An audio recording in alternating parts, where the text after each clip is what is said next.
చూసారా, ఈరోజు చాలా మంది క్రిస్మస్ అంటూ ఆనందముతో ఎంజాయ్ చేస్తారు. కానీ వచ్చింది ఎందుకు తెలుసా? చనిపోవడానికి వచ్చాడు ఆయన. నిన్ను నన్ను రక్షించడానికి, పరలోకములోనికి వెళ్ళడానికి అవకాశాలు ఇచ్చాడు ఆయన మరణించి. ఈ రోజైనా ఏమంటే యేసు నా కోసం ఈ లోకంలోనికి వచ్చారంటే సంతోషం. ఎందుకని?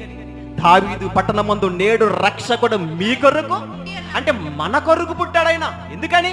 మీరు పాపములో బ్రతుకుతున్నారు, మిమ్మల్ని అందరినీ రక్షించడానికి రక్షకుడిగా లోకంలోనికి వచ్చాడు ఆయన. సరే, అంటే అలాంటి రక్షకుడిని ఈరోజు ఎలా మనం ఆరాధిస్తున్నాం, ఎలా మనం ఆయన్ని సేవిస్తున్నాం? క్రిస్మస్ వచ్చిందంటే చాలా మంది పాకేసి ఒకడు, స్టార్ కట్టేది ఒకడు, ఏమండి మరొకటి లైటింగ్ పెట్టేవారు మరొకరు. ఎంజాయ్తో ఆనందంతో ఇదిగో యేసు పుట్టాడంటని మనం సంతోషిస్తున్నాం. ఆయన మన హృదయంలో పుట్టాలి.